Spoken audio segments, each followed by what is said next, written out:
we can start. Thank you. Okay, we'll start right now, okay?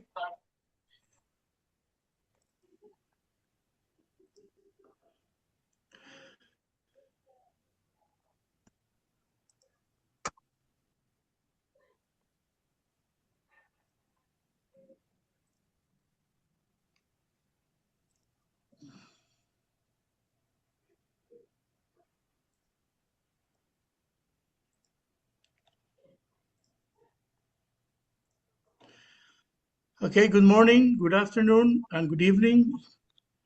In my capacity as President of the World Council of Civil Engineers, it is my great honor and pleasure to warmly welcome you to this important webinar entitled The Role of Engineer, Town Planner, Architect, QS, and Related Professions in the Building Construction Sector.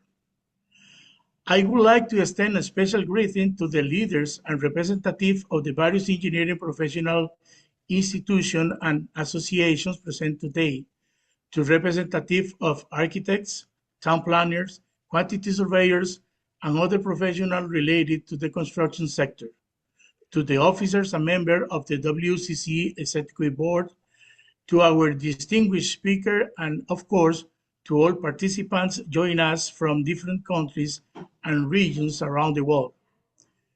The delivery of sustainable building and infrastructure increasingly requires an integrated and multidisciplinary approach. Engineers, town planners, architects, quantity surveyors, and other professionals play a vital role in the planning, design, management, and implementation of projects that contribute to the economic, social, and environmental development of our communities. For this reason, this forum for knowledge sharing and professional exchange is especially valuable.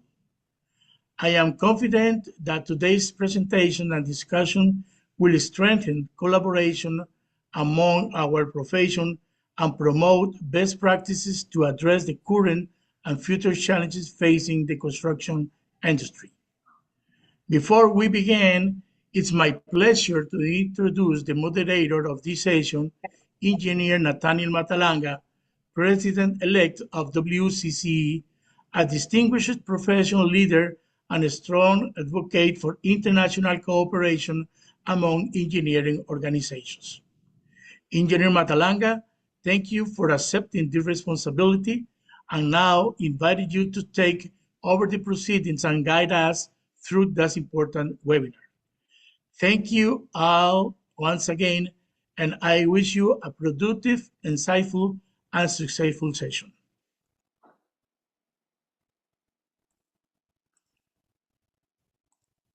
Mr. Matalanga.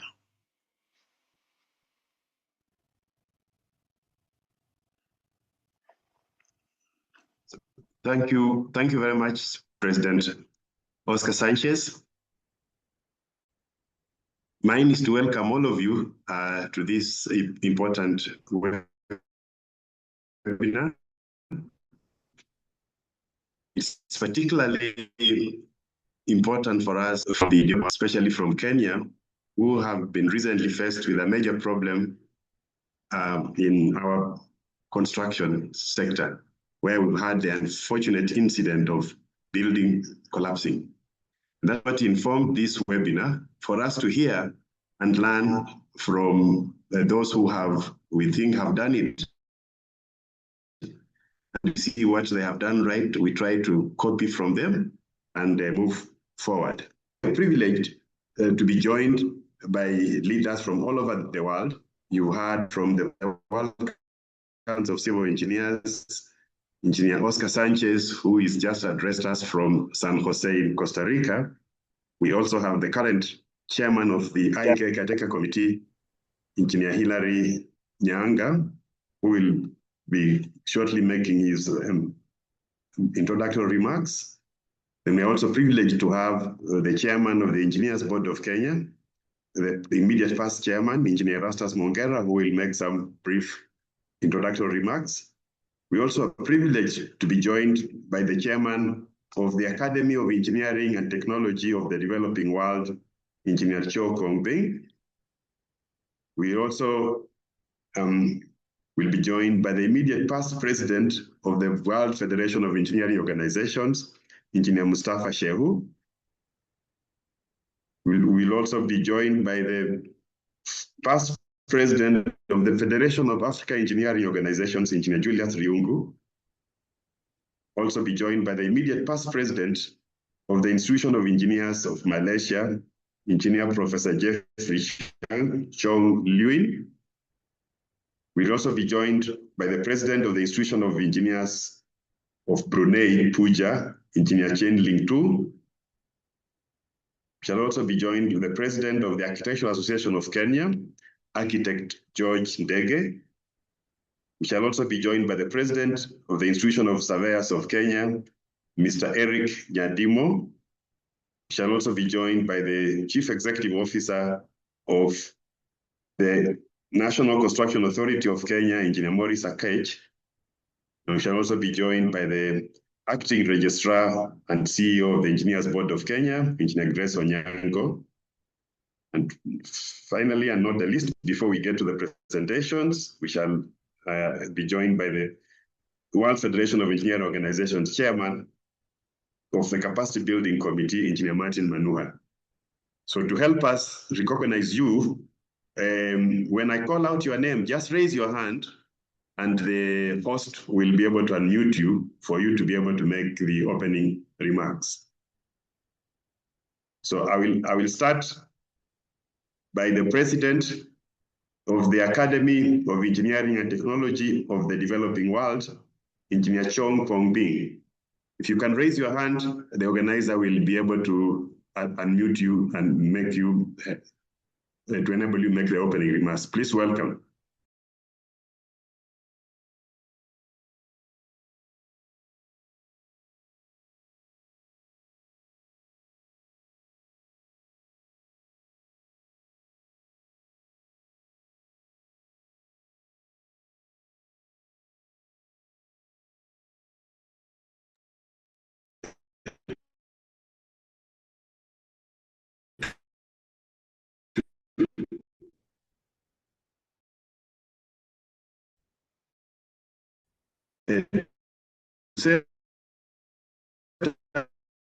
I'm not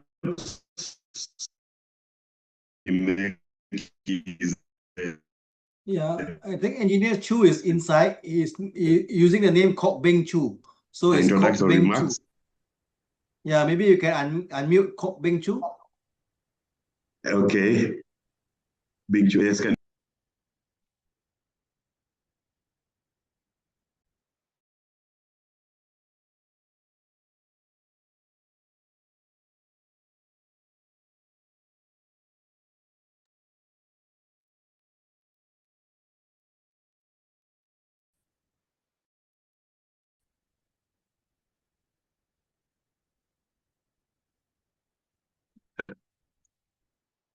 The organizer, are we having a chat locating the speaker, please, so that we save time?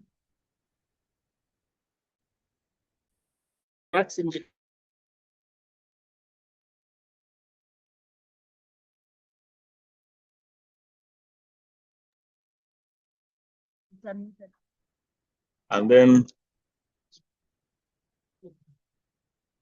hello. Hello. Good evening, engineers. Good evening. How are you? We are fine, and we are happy to have you. Thank you for the welcome. My name is Engineer Hilary Nyanga. I'm a civil engineer by profession, registered consulting engineer, a fellow of the Institution of Engineers of Kenya, former chief engineer structural of the Republic of Kenya. I'm happy to join this webinar to make a few remarks. Currently, I'm the chairman of the caretaker committee of the Institution of Engineers of Kenya, having been elected by members on 21st of May, 2026 to try and streamline the institution's administrative and management affairs and have it owned by the members themselves. My remarks today is that civil engineering play a crucial role in urban planning, the design and construction implementation of the core environment infrastructure in urban environments.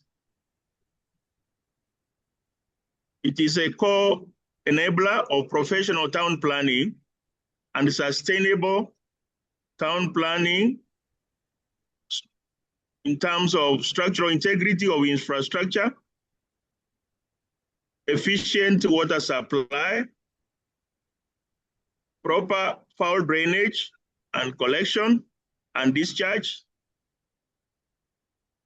and also plays a role in protection of land from sea action for towns which are situated along the coastline. You also do a proper road network, design and connectivity, and then functional drainage systems.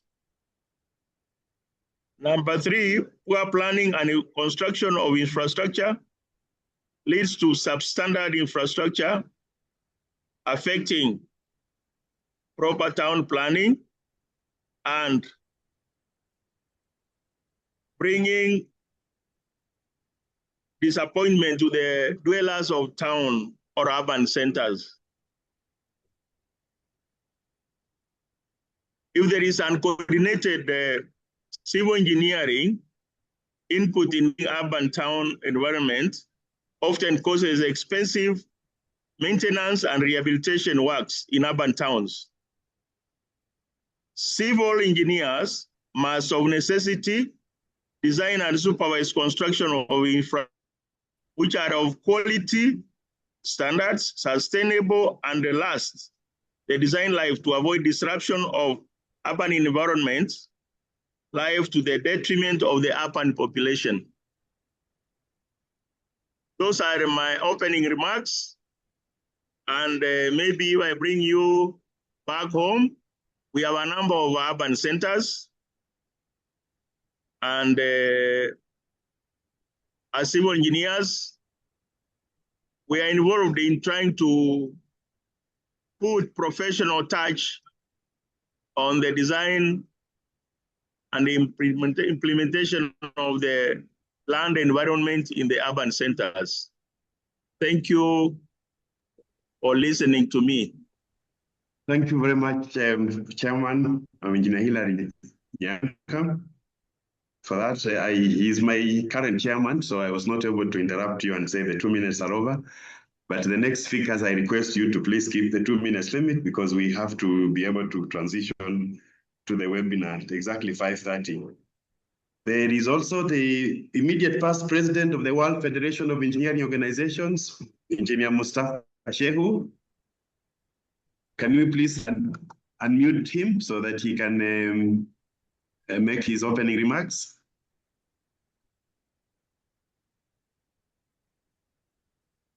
In case Engineer Shehu is having a challenge, there is also the past chairman of the Engineers Board of Kenya, Engineer Rastus Mongera. His hand is up. Can we allow him to make his opening remarks? Thank you very much, convener and coordinator of this webinar. I'm happy to be here. My name is Engineer Rastus Mongera, a civil engineer by profession, a consulting engineer, and a fellow of the Institution of Engineers of Kenya. And as you have heard from the moderator, the immediate past chairman of Engineers Board of Kenya. The Engineers Board of Kenya is the regulator of the engineering profession in Kenya. It is governed by an act of parliament of 2011, and it has 4 main functions. The first is registration of engineers, all the way from university education to various categories of graduate, professional consulting, and accreditation, and also engineering consulting firm. The board also regulates the engineering practice involving compliance issues. Those things Engineer Nyanga has talked about, setting of standards. Currently, there are two major standards, the rules of 2019, which spell out the conduct and the procedures to be used in ascending to these professions, and the 2022, which are the scale of fees for engineers to change so that they don't compromise technical aspects of a project to finance. We have also engineers stamp and stamp and canned. And we have also a standard where we have worked very hard, and Kenya now is a signatory to the Washington account. Then we have development of engineering profession, which is continuous professional development for engineers, capacity building, and all those issues. In Kenya, in the past, we used to have a city engineers department for all urban centers, and this constituted all the professionals, engineers, architects, quantity surveyors, planners, etc. And they were able to coordinate and control the built environment. But these days, political interference has diluted this arrangement, especially from our devolved function of the county governments.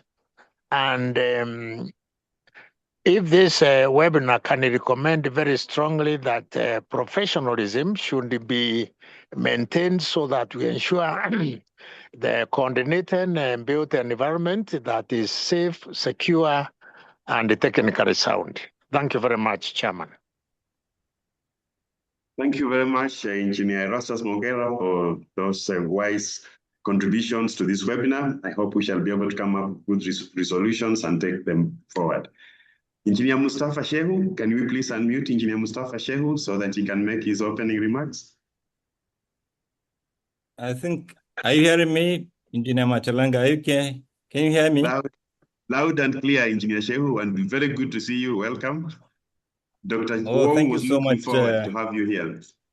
Yeah, I'm very glad to be invited to this webinar organized by the World Council of Civil Engineers.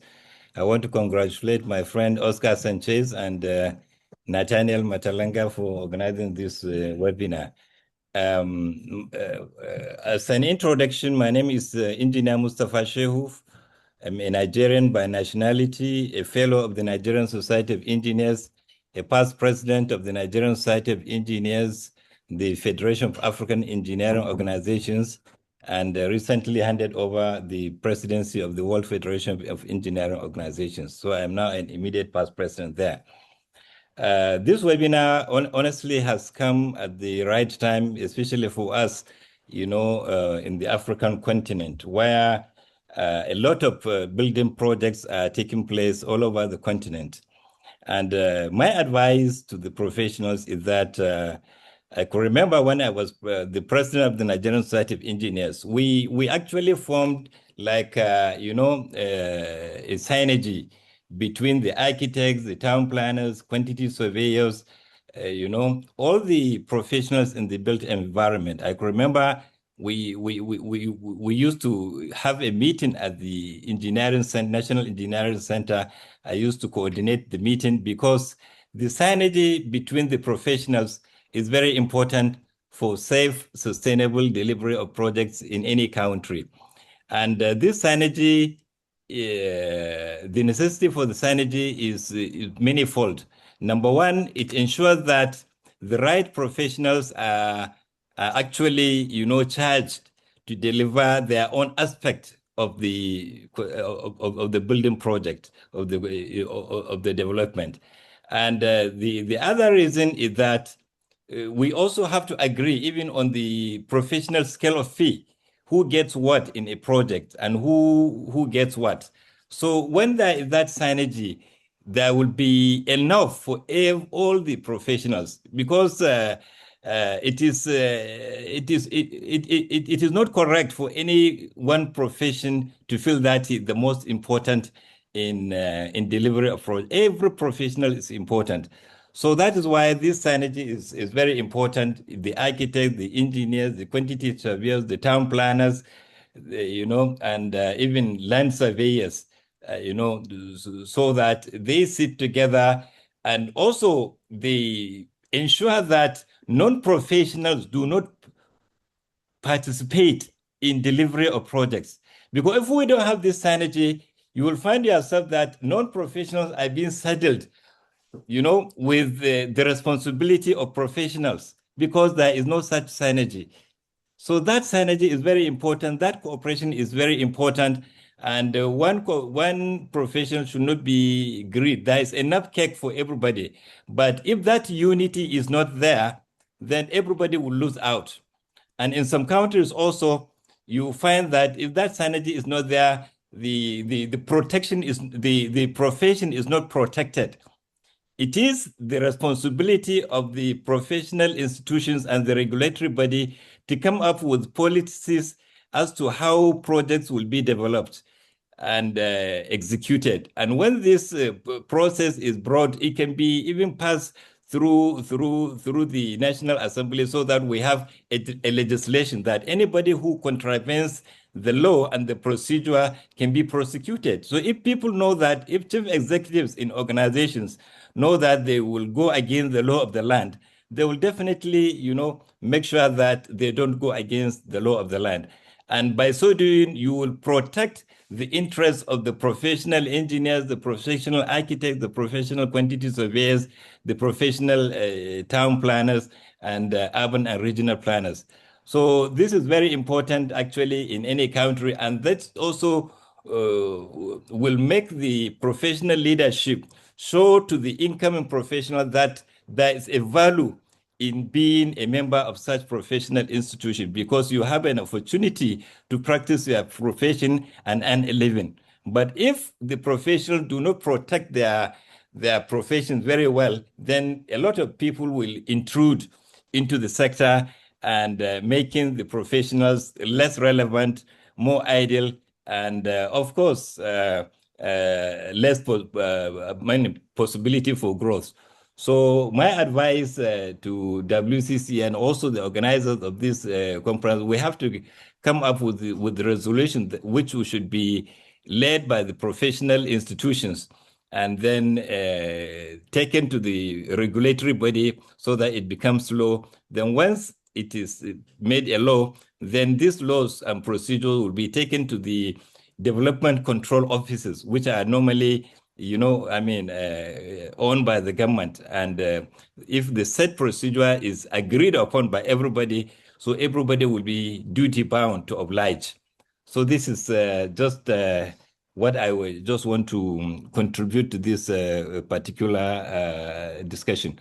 So I thank you once again for giving me the opportunity to participate in this particular program.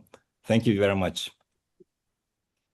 Thank you very much, President Mustafa Shehu, for the wisdom, lot of experience there. We're benefiting a lot. Take home will be quite great from those remarks, President Shehu. We really appreciate your time, taking time out of your busy schedule to be with us. I had earlier said that those on the list whom we had said will make some preliminary remarks, please put your hand up. I can see several of you in the meeting. I can see Engineer Joe Kongbeng. I can see Engineer Julius Riungu. Please put your hand up so that Mr. Eric Nyandimo. Mr. Eric Nyandimo, I'll invite you to come next because your hand is up. He is the president of the Institution of Affairs of Kenya. Mr. Eric, please make some remarks. Thank you very much, Engineer Matalanga. I just wanted to appreciate the invite to be present in this meeting. I know you are pressed for time, so I like the idea about synergy being created and the need for the professionals to work together to ensure that we have a sustainable built environment. I'd just like to make those few remarks at the moment. Thank you very much for the opportunity. Engineer? So thank you very much, Eric, for those brief remarks. We hope we all have to move together if we have to develop our country in a sustainable way. Next is Engineer Professor Jeffrey Chong Lui. He is the immediate past president of the Institution of Engineers, Malaysia. And those of you in Kenya have a very good relationship with Malaysia, because Malaysia is one of the mentors of Kenya to accede to the Washington Accord. And they have already taken us through the first stage of the provisional signatory. So Engineer Professor Jeffrey Chang, if you are able to make your remarks.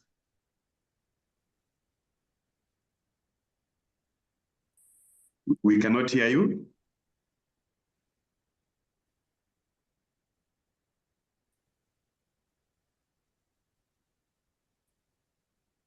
Prof, we cannot hear you.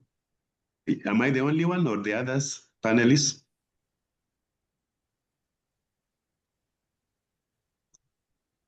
Since Prof is having a challenge, we could move to Engineer Julius Riungu. He's Federation of African Engineering Organizations past president. Then we shall go back to Prof when he's able to sort out his order. Thank you very much, Moderator. I want to thank you and the President and the whole Council of the World Council of Civil Engineers for inviting me to this particular webinar, which I consider extremely important at this time of development, especially in the developing world. Our cities are developing very fast in Africa, and for us to be able to develop to be modern cities and also smart cities, we need the services of the professionals that have been in this particular webinar today. And my appeal is that as professionals, because all of us play a very different role, I would like to emphasize the fact that we should all be able to respect our own particular roles in this particular development so that we can now end up with a coordinated and a well-planned cities and other areas. This industry has become very recruitive, and therefore it's important that we as professionals guide the way, not only in integrity, but to ensure that the right things are done. Now, what I would appeal to the African engineering institutions, I think we should also be able to organize situations or meetings whereby we can learn from each other. Although today we are going to hear experiences from the rest of the world, we should also be able to form a forum whereby as African institutions of engineers, all of us together can be able to meet together and be able to learn from each other and plan this continent together. Thank you very much, Moderator, for giving me this chance. Thank you. Thank you very much, President Julius Riungu, for those brief remarks and being precise. Of course, we have to pull together. Today we are discussing generally. Majority of us are engineers, but we've invited our colleagues, as the surveyor Nyandimo has indicated. We need to work together. Next, I don't know whether Professor has sorted out his audio. In case he hasn't, I'll invite the acting CEO and registrar of the Engineers Board of Kenya, Engineer Grace Onyango, to make some opening remarks.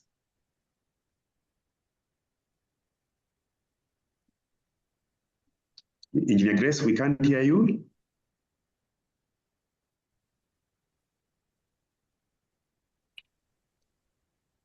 You are muted. We said I had called out for Engineer Martin Manuha, Engineer Morris Sakech, Architect George Ndege, Engineer Chin Lee Tu Pucha of Pucha, Engineer Chokong Beng from Malaysia. If you are in the room, please raise your hand up so that the organizer can unmute you when your time comes.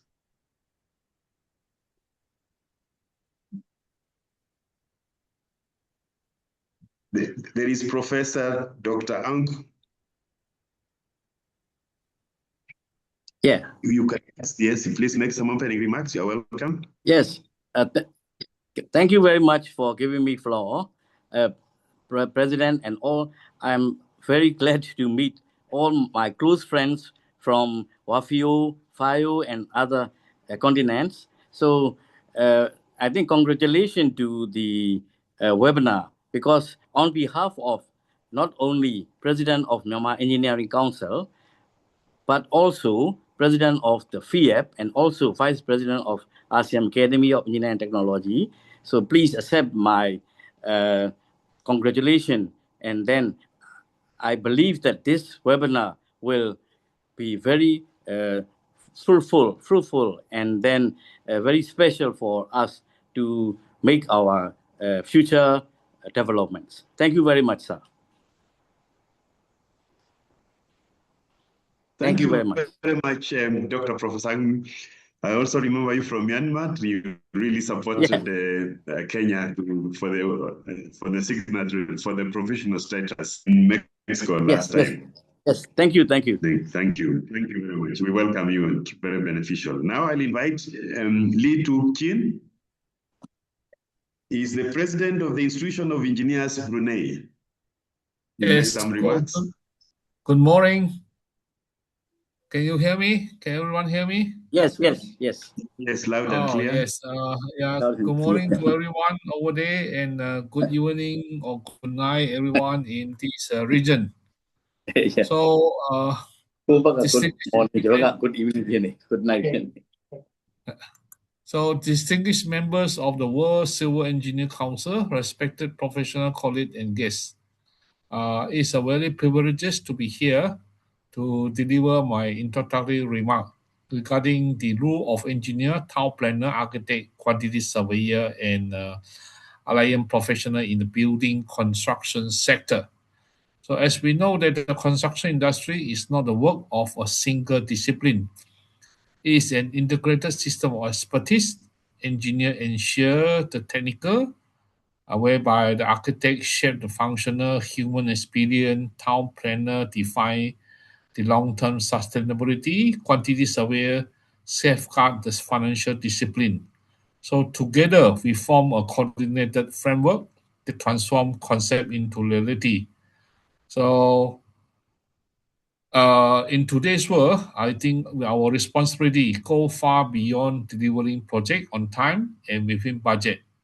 So we are expected to address this sustainability, urban resilience, regulatory compliance, digital transformation, and societal needs.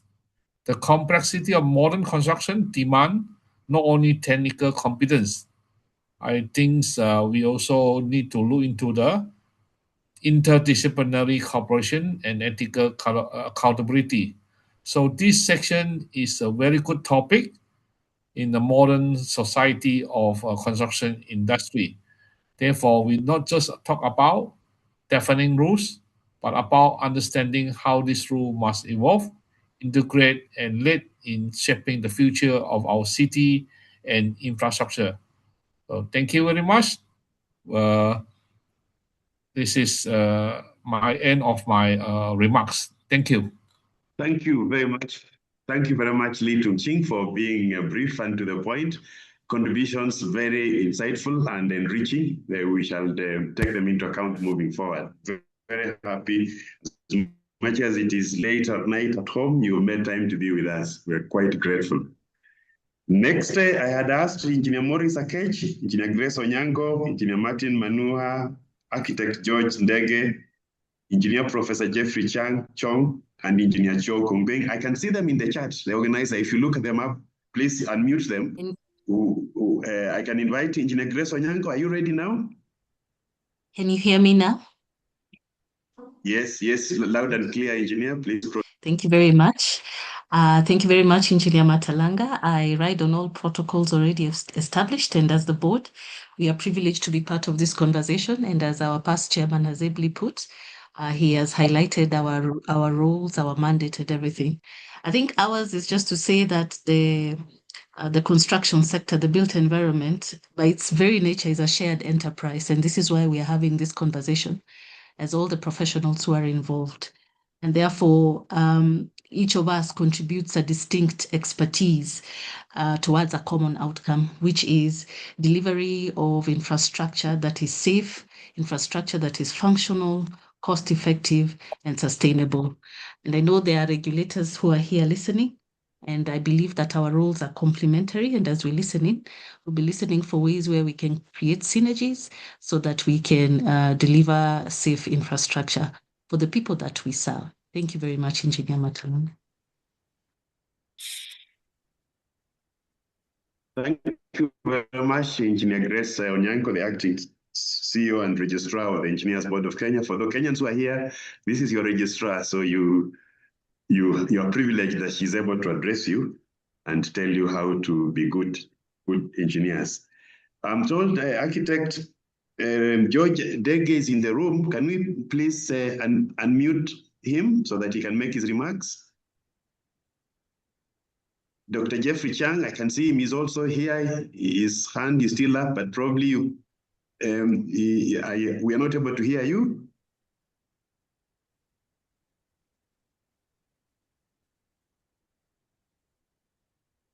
President Chong Kong Beng is also on the chat. If we can unmute him, the organizer, please.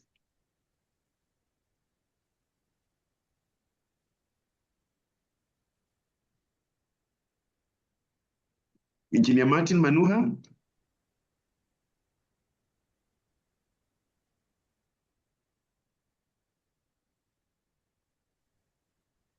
Yes, once we move to the presentations, we might not be able to come back to this session, and we're probably reaching the end. We're already 10 minutes late. So members, please allow me to transition, unless any of those who are listed there is able to put up their hand. We shall see what to do.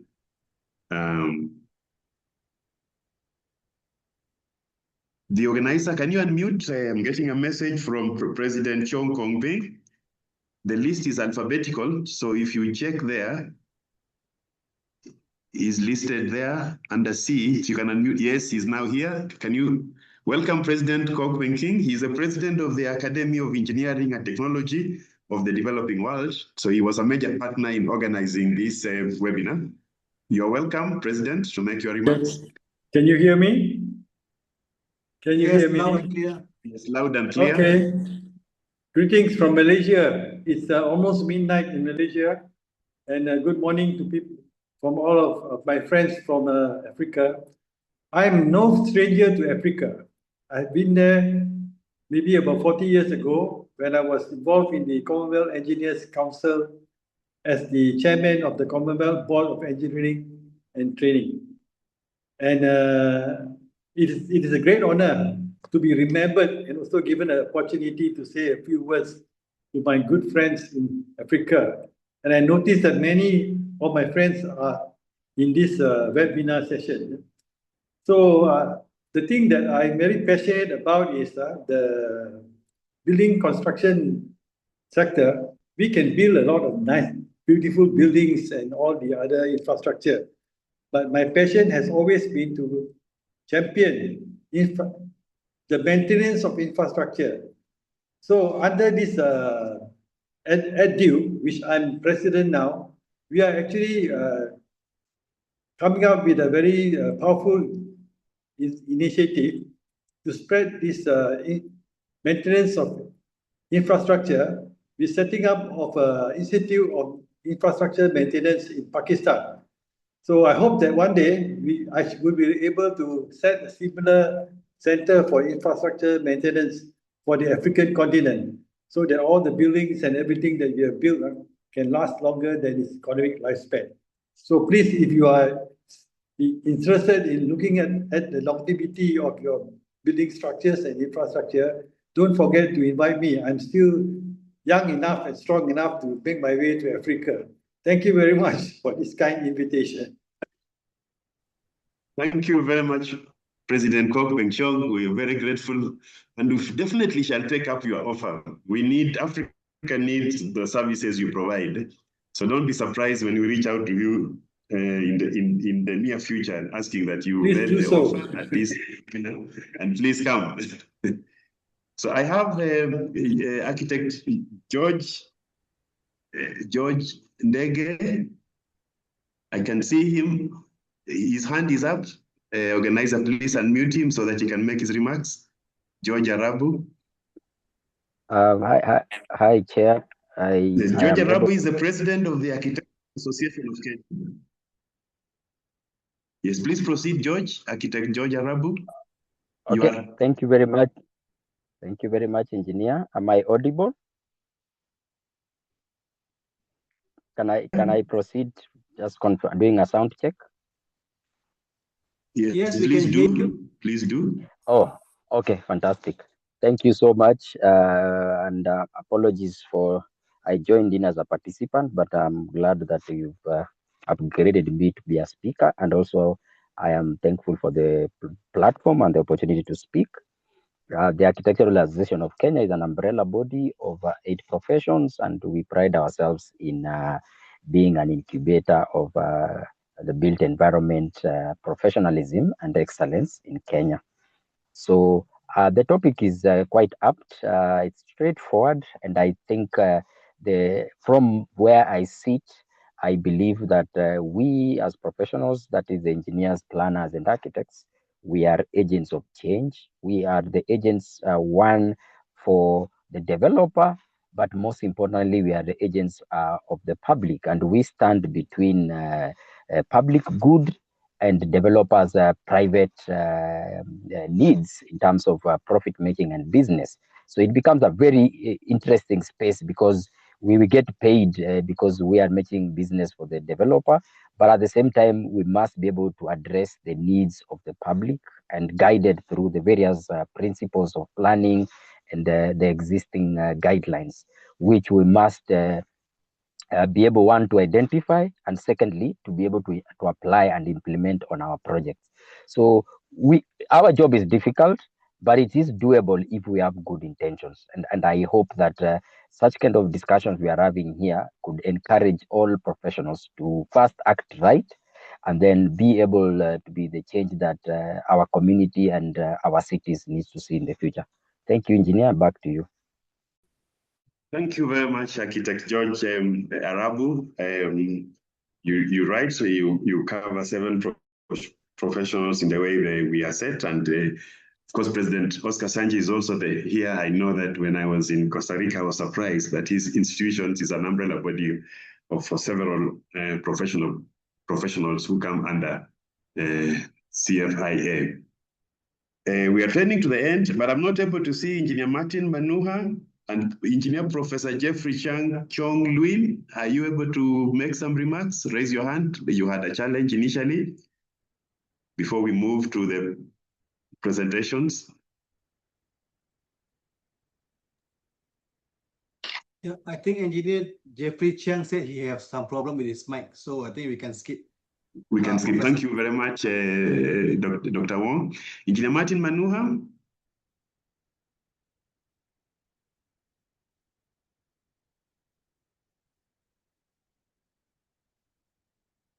So Engineer Martin Manuha, we can't see him. So members, I really thank those who have made the introductory remarks quite enriching. We shall take them into account, and we're very happy that you made time to be with us. Now we're going to go to the main presentations, and I will start with the Engineer Dr. Wong Cheng Fui. Engineer Dr. Wong Cheng Fui is a senior member of the profession, being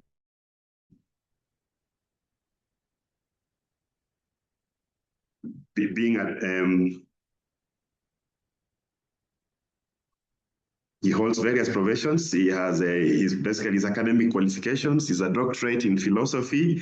He's a Master of Science in Highway and Transport Engineering. Then initially, he's a Bachelor of Civil Engineering. He's a professor with the practice certificate, registered with the Board of Engineers Malaysia.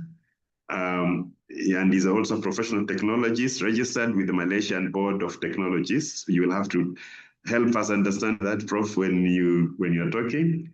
He's a fellow of the Institution of Engineers Malaysia, and he's an executive council member of the Institution of Engineers Malaysia from 2021-2024.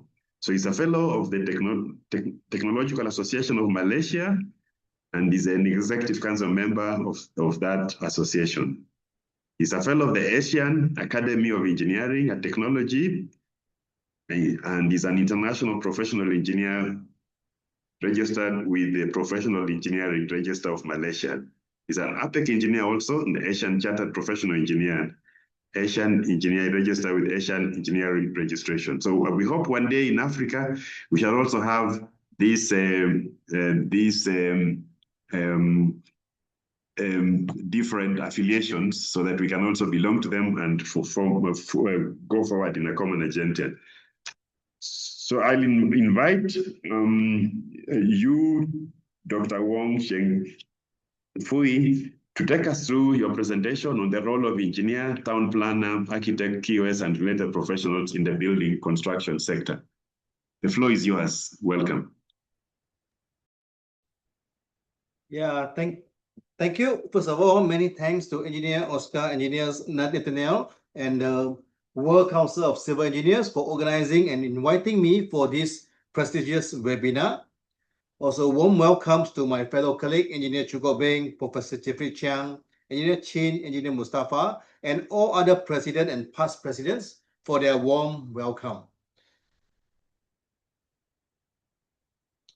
Okay, these are some of my professional appreciations, with special mentions of EDU, AAET, IEM, and TAM, which I'm a fellow, and they are here, my colleagues are here supporting me today. As an engineer, I have been working in the construction sectors for various roles for almost 30 years. In this webinar, I'm going to share a little bit more about the different role of engineers in the construction industry based on my personal experience.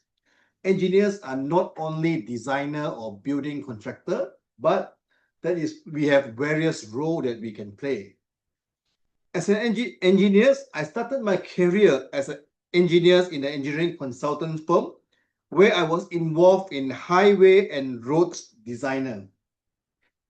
As engineering consultants, I had the opportunity to be involved in the electrified double tracking railway project with a project value of $3.5 billion US. Engineers can also be facilities managers. As engineers, I was involved as a concessionist for managing 5 water treatment plant facilities in Indonesia, where we manage the operations and water for water treatment facilities, and where we sell the treated waters back to the Indonesian government. Engineers can also be contractors. I was the project managers for the contractors that built this Mengkuang Dam in Penang, Malaysia. This is a G2G project in collaborations with China Electric and Water, where it is a project with a value of more than $150 million US.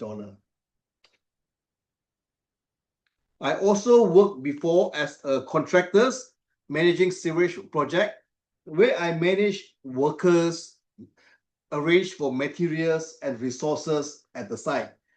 So engineers can play various roles, from designers, concessionists, as contractors. Engineers, not only as engineers and contractors, I was also have the opportunities to serve as the executive directors of the Institutions of Engineers Malaysia, where I executed matters on policy, public affairs on issues affecting engineers and engineering professions. As an engineer, I also play the role on facilities, can also play the role as facilities management, where I was involved in waste management, and I managed 14 different landfills in Malaysia. Currently, I am an academician teaching in University Tengku Abdul Rahman on the subject related to civil engineering.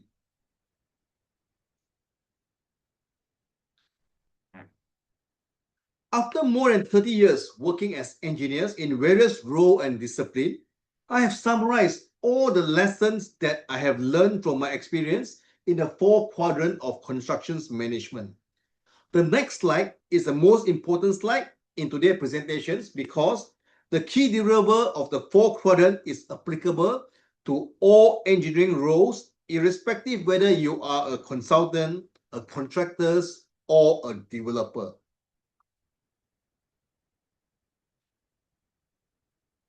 As all engineers, irrespective of discipline or roles, are required to manage costs. We need to ensure that all projects are delivered within the budget. All engineers requires to manage time. We need to ensure that all the construction projects are completed on time and within schedule. Engineers are required to manage quality, ensuring that project deliverables meet the quality specified in the design and specification.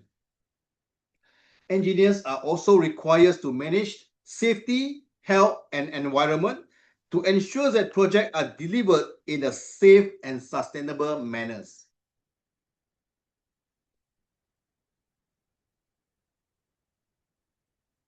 As the current chairman of IEM Safety in Engineering Special Interests Group, I also would like to introduce a new regulations safety regulations where the construction works needs to adopt a concept called prevention through design. This concept of prevention through design aims to mitigate the hazard and the construction risk from the design stage itself as compared to during the construction stage. How this is being implemented? It is implemented through a new role that is introduced, which is called a principal designer. The principal designer will coordinate among all the designers, including architect, town planner, quantity surveyors, civil engineers, mechanical and electrical engineers, to do the design risk assessment using the hierarchy method and adopt the general principle of preventions. All the hazard and the risk will be registered and documented in a safety and health file from the planning and design stage until the project handover throughout the whole project life cycle. Risk assessment will be conducted using the hierarchy method, where we will do it quantitatively with the metrics on the risk, likelihood of the risk, and the severity of the risk. The hierarchy method is using hazard identifications. We have to identify the hazard in advance. Then we have to do a risk assessment. And then we will propose the control measures to reduce the risk. And we will do another time of risk analysis to ensure that the risk has been reduced after the control actions being implemented. So these are the quantitative ways of doing risk assessment. The hazard that is identified need to be managed using the hierarchy of control and the general principle of preventions. This means that we will try our best to eliminate the hazard. If we cannot, we will try to substitute the hazard.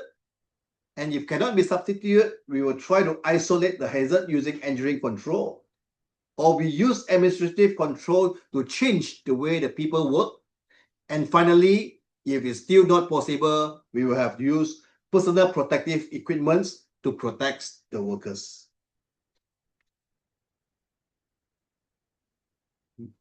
In a globalized world, engineers also has a very important role to play in sustainable development.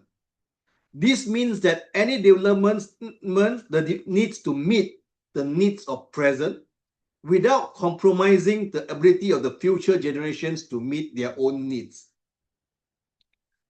We are now required to produce ESG sustainable reporting to ensure that companies and organizations adopt sustainable development. Various standards is available to ensure that sustainable reporting are disclosed in a globally recognized standard. This includes the National Sustainable Framework Sustainable Guide, Simplified ESG Disclosure Guide, and we also have the ASEAN Simplified ESG Disclosure Guide for the ASEAN region. Globally, International Sustainable Standard Board, ISSB, and International Financial Reporting Standard, IFRS S1 and S2, are being adopted for international and all public listed corporations. While different business and organizations have different business nature, the common disclosures methods are being developed to ensure that all corporations have uniformity in the ESG sustainable development. So the components under the environment, socials, and governance that are common to all industry to be disclosed under the ESG sustainable reporting are being identified. So beside the sustainable reporting, it is also very important for us to emphasize that engineers, we need to play a important role in professional development through the international partnerships, collaborations, and networking. This can be achieved through our international professional organizations such as World Council of Civil Engineers, International Engineering Alliance, Academy of Engineering and Technologies in the Developing World, ASEAN Academy of Engineering and Technologies, Institution of Engineers, Technological Association Malaysia, and so on. So with this, we do look forward that we can have more collaborations with the international organizations such as World Council of Civil Engineers in the futures. And I hope that this webinar do give a brief insight about the role of engineers in the building construction sector. So thank you very much. Back to you, Nathaniel. Thank you very much, Dr. Wong, for that rich presentation. Members, I think you're quite enriched. He has a very solid work experience, so he's shared with us his experiences, what he has done, taken us through. But I will request that if anyone has a question, I don't know that the question and answer chat is set up to save time. You can post the question there so that he doesn't have to react to it. So you give us time to listen to the other speaker first, and then we shall get to question and answer. The CEO of the Institution of Engineers of Kenya, Engineer Maureen Auka, is in the room, and therefore she will be able to guide that session. We should be on the lookout for question and answer. In case you're not able, we can also post it on the chat. We shall try to follow so that we save time. So thank you very much, Dr. Wong Fui, for that. And I know it's late at home, but I'll request, if possible, you stay on so that we listen to the next speaker, and then you can take the questions. So yes, next, thank you very much. Thank you very much. Yes. Next, we have planner Mairura Omwenga. Mairura Omwenga quite identifies himself from engineers because his initial degree was civil engineering before he transitioned to planning, and is now the chairman of the Town and Country Planners Association of Kenya. And he's a lecturer at the University of Nairobi. Recently, you saw us, me and him, at the Kenya Broadcasting in the Good Morning Kenya show, trying to explain some of these issues. And that's where we got at the idea that we try to get this webinar together to try to learn from the world's best practices. And our president has always talked about going to Singapore, transitioning Kenya to Singapore.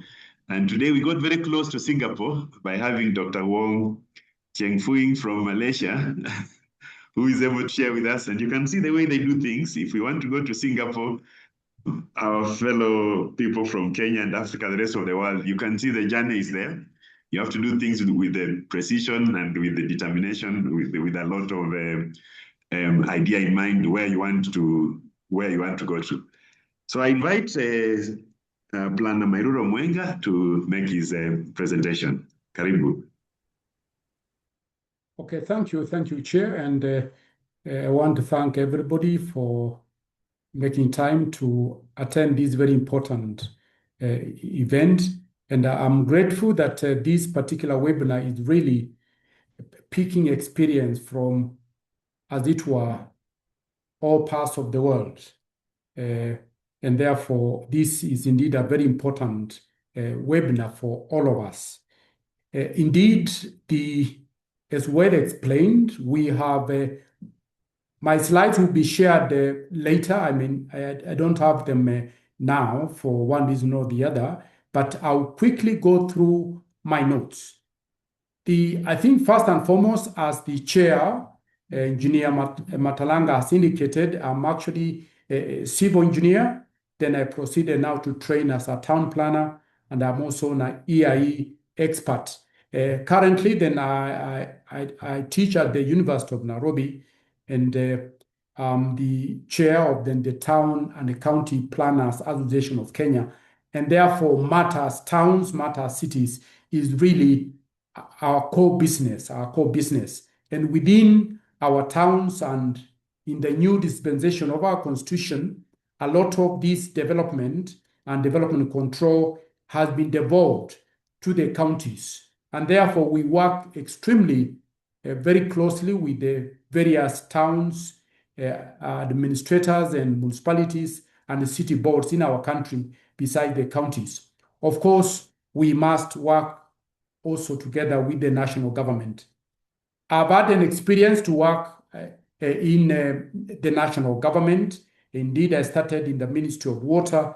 Before then, I transited into the University of Nairobi. But all the same, I've also had an experience to work in the private sector and also with a number of international organizations, the UN. I've been able to undertake projects with the World Bank, the African Development Bank, in that respect, in a number of areas. Now, I think in the context of this particular meeting and this particular webinar, as a country and as a city of Nairobi, it is quite a timely discussion that we have.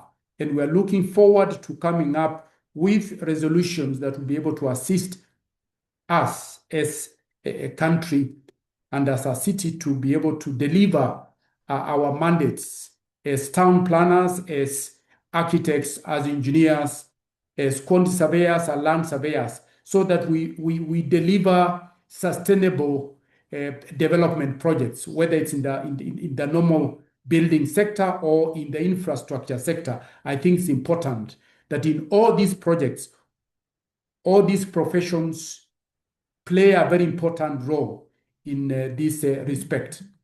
Now, I want to contextualize our discussion in what I would call the full cycle delivery of projects, where then I want us to see what our role is first in the planning of design of projects. Number two, many of our projects, if not all, require approval. So the approval of our projects by the government, it could either be the city authorities or the county governments or indeed the national government. That process of approval to be able to guarantee, because the projects we undertake are really public projects, and many of them, for example, you are putting up a building, the safety and security of that is extremely important. We don't want to have infrastructure works or buildings that go up and then collapse. So the state, the government, has an important part when it comes to the approval and guaranteeing the safety of the citizens. Then, of course, it comes to the next stage where we're talking about the construction stage, where then all our professions that I've talked about come in and have an important part to play, either directly in the construction or supervision of the works. Then, of course, there is finally the having to complete and sign off the project and hand it over to the users.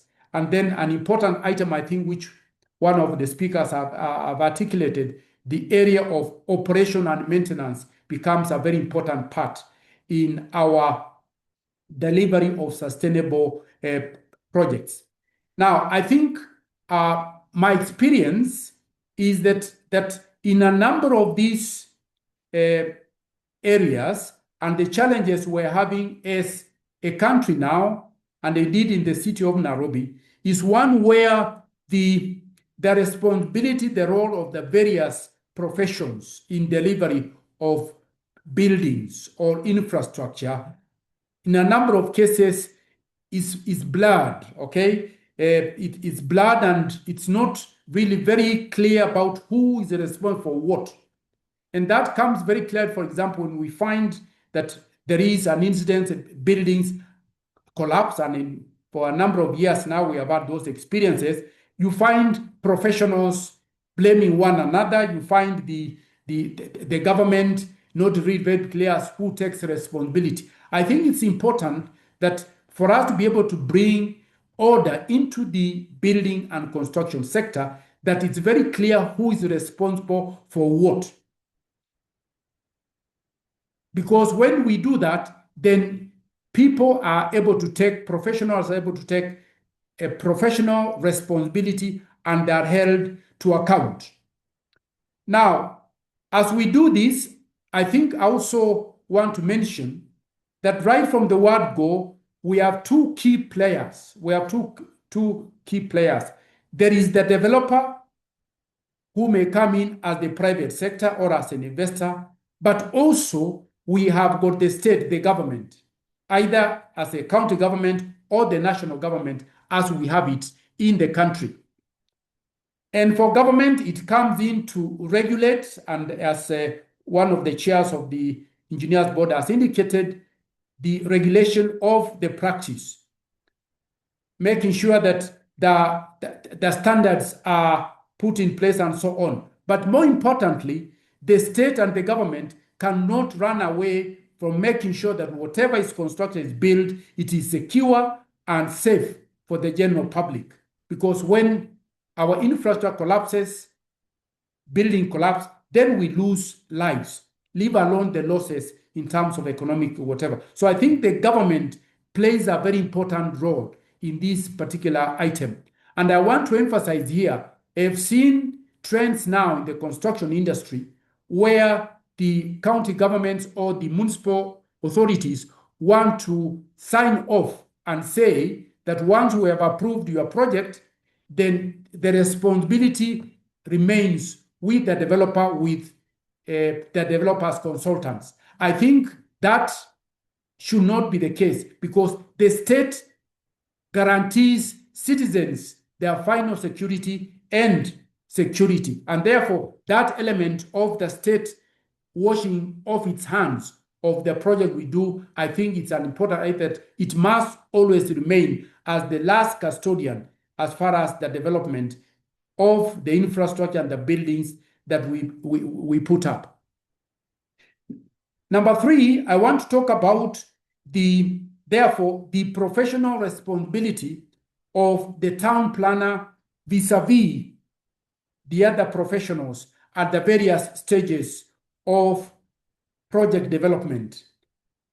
At the planning and design stage, at the approval stage, at the construction stage, and the completion and handover stage, and finally, when we get to the operation and maintenance. I think the town planner responsibility seems not to be clearly understood. And one of the explanations is that I think the town planner has not really been able to be very clear of what their responsibility is at these various stages.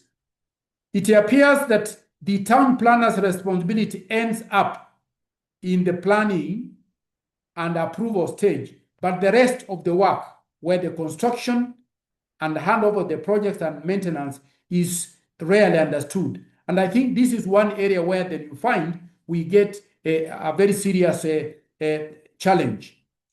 Now, as far as the planning and design is concerned, and if I may use because of lack of time, we talk about simple buildings on a particular site. Under the law that we have now, starting with the Constitution and our leading law, which is the physical and land use development plan is concerned, besides the town planner having prepared the overall master plan of a town, which ensures that particular activities, which we call land uses, clearly defined, where we need to have housing development, where we need to have industrial development, where we need to have commercial development, where we need to have educational institutions, and so on, where we need to have the transport system and so on. That responsibility is extremely important. It's because with that overall master plan, then order is brought into the environment, into our cities. And indeed the same can be taken wider at the national level. So that role of making sure that development plans, master plans, as other persons will call it, for our cities is an important item. And in a number of towns in our country, you actually find that many of them do not have really updated town development plans or city development plan. And therefore, without that, then you find you will not be able to have effective development control. Within those long-term plans of our cities, then we're able to, we set standards about building heights. We're able to set very clear standards about building lines. We're able to set standards about orientation. We're able to set standards of how particular development should be able to relate to the transport system and so on. So the presence and the need for those long-term plans or land use plans for our towns becomes an extremely important part. And it's from that then, the rest of the professionals pick it up from there, either as architects or as engineers, okay? Because the overall framework of development has been set. And the unfortunate thing then is either then you'll find in many of our towns, these long-term plans are not there, or if they are there indeed, you may find that they are not up to date. So that's a very important item that we may want to recognize. Now, on a particular site, working together with the architect, the town planner should prepare a site master plan to show how as a land use, how that particular site is able to relate to the rest of the immediate neighborhood and indeed to the rest of the town and if not the country. Now, that particular element, we find it missing in that particular regard, and therefore the need for that to come in place becomes a very important item. Now, in terms of the approvals, I think this is one area that we need to make sure that people are held to account as individual professionals. I want to move that really right from the design stage to the approval stage to the construction stage, the responsibility of the various professionals needs to be very clear, needs to be specifically clear. Who is doing what? Who is approving this? We need to move away from a system where we are saying that a committee is the one that approves. I think it's important that we come to the very basics, that if it is an architectural design, drawings that have been sent to the government or to the city authorities or the county government for approval, those applications, those drawings, those design specifications are forwarded to the city architect by whatever name the department might be called, but finally must be forwarded to the city architect. If the city architect decides to invite other persons to come and also give comment on the same before he makes the decision, that is another thing. That's an internal arrangement. But finally, it is the city architect who must receive, process and approve and sign. The same should apply if it's for structural works or civil works, where the thing is received, processed and approved and signed off by the engineer. The same should apply to the town planning matter or city planning matters, where developments that relate to town planning are forwarded to the city planning department to be received and processed and signed off. We must not have a situation where we are saying that it's a committee. That, as a country, I must confess, and particularly for the city of Nairobi, has really let us down, where you find then people simply say that it's a committee. To be able to bring discipline, every profession must be held to account as a profession, rather than narrowing down that it's a committee that does that particular element. Now, the other key element, I think, which, and as I finish now, is to say that in the infrastructure sector, I think that is one area where the role of the town planner or a land use planner is also least understood. Under the constitution that we have and the law that we have for physical and land use planning, all sectors, for example, if we are talking about the road sector, before the engineer comes in to design, the land use planner will have indicated how that road should be integrated with the rest of the city. And one project that one could immediately pinpoint out, for example, the expressway that we have just built, you can see efforts now being made to see how that expressway can be integrated with the rest of the city. So you see now interventions measures that are coming later in the day, which makes that road project and integration more expensive in that particular regard. And that is because then the land use planner, the town planner, okay, input was not sought to be able to integrate that major infrastructure works to the rest of the city. And the same can be said of railways, the same can be said of airports in that particular regard. So before we come in as engineers, it's important that the land use planner for this particular infrastructure works is also integrated with the rest of the city, because all these activities needs to be integrated as one system within the city setup. So I think I want to stop there so that at least we have got a few minutes for Q&A session. Thank you, Chair. Thank you very much, Town Planner Mairura Omwenga, for those insightful remarks and calling all of us to order that we should remain professionals. Let us not encroach on other professionals' fields. We cannot be the master of all trades for us to be able to guide our different countries in sustainable development. But before we go on to the question and answer, there was Engineer Martin Manuha. If you can raise your hand just to say a few things. You're supposed to have made some remarks. He's the chairman of the WFEO Capacity Building Committee and therefore leading the capacity building program for Africa. Engineer Manuha. Then I can also see our friend, Engineer Kwabena Ange Pong from Ghana. If you put up your hand, you can say hello. I remember Engineer Kwabena Ange Pong. He's an engineer. He's a former CEO of the Ghana Institution of Engineering. But foremost, he is a presidential candidate for Ghana. So we engineers should not lead up to take leadership positions in politics. We shall get there.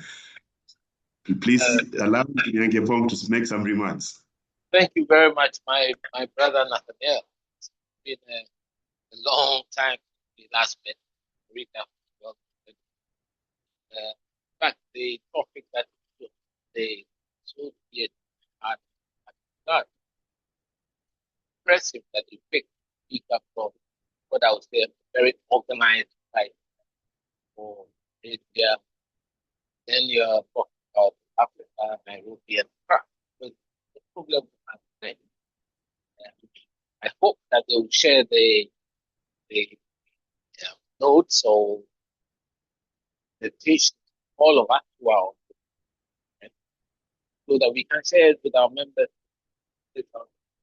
I think what we have to look at is how the key professionals today who have really give you the landmark, the boundaries, and then the planner who goes about the land use, the architect who considers the aesthetics, and the engineers who make sure that everything is constructed,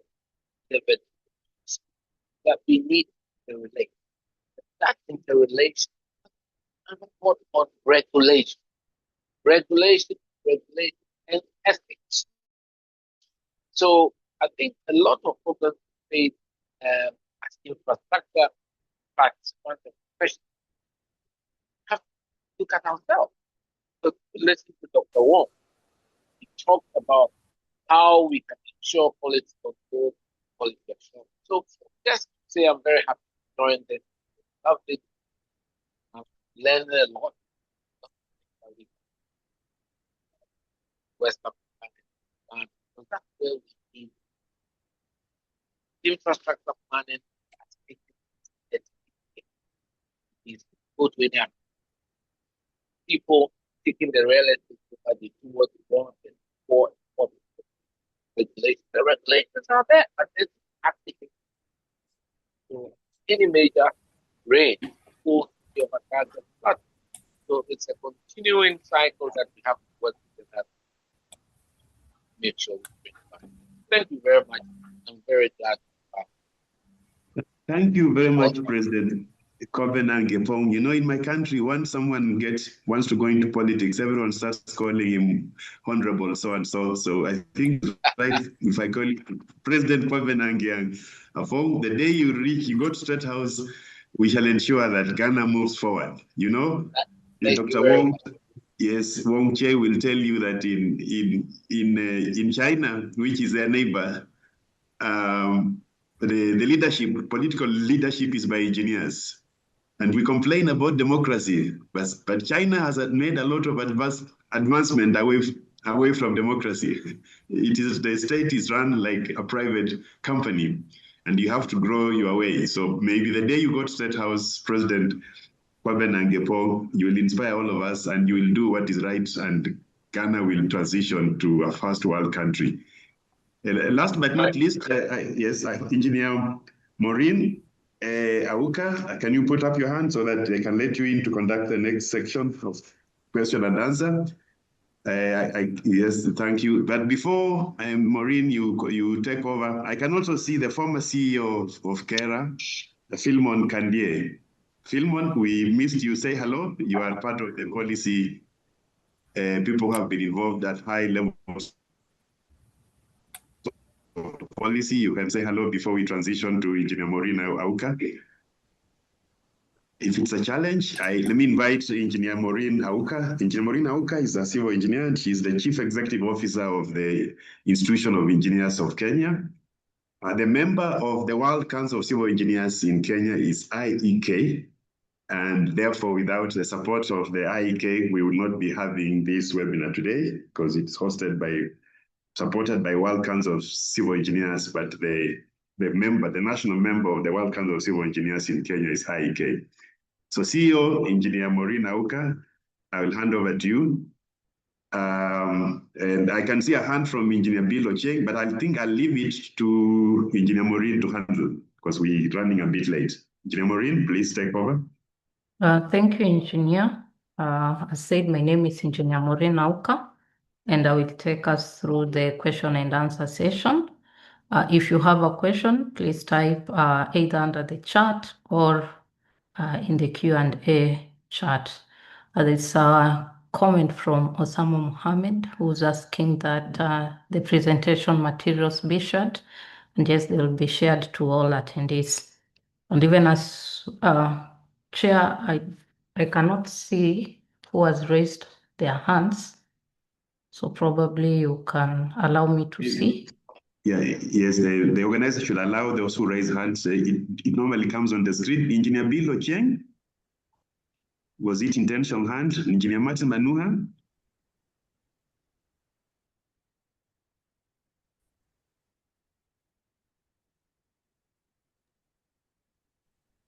Engineer Bill Ocheng, your hand was up. Did you want to ask a question? No, Engineer Matalanga, I think it was a lazy hand.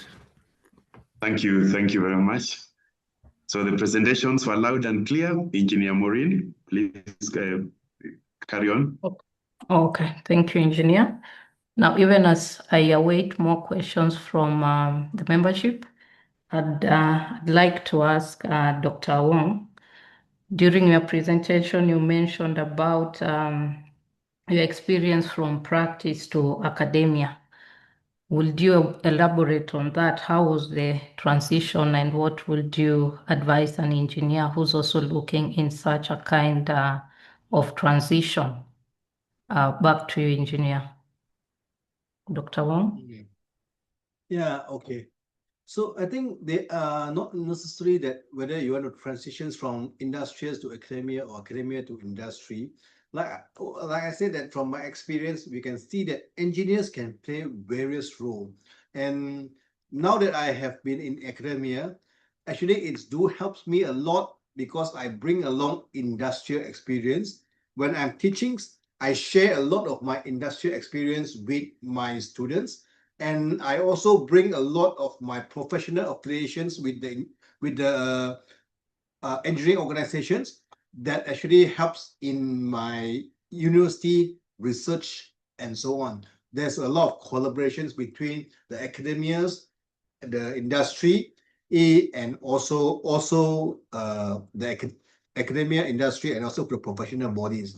So I believe that all the industries can actually collaborate, but altogether you can see, like what I presented in my slide, whether we are engineers, we still manage cost, time, quality, and safety. Even when I'm a lecturer in academia, we still have to make sure that all the things are within budget, all our examinations are within the time, all the students' qualities are well, and the university students are well maintained, and the safety and health are maintained. So you can see that the 4 quadrants that I presented, actually, it is valid whether you are in academia, industry, or consultant or contractor. So it becomes something that engineers should play a role. We have to learn to manage all these 4 aspects: quality, cost, time, and safety and health. Thank you. I hope I answer your questions. Thank you very much, Dr. Wong. Yes, it's well answered.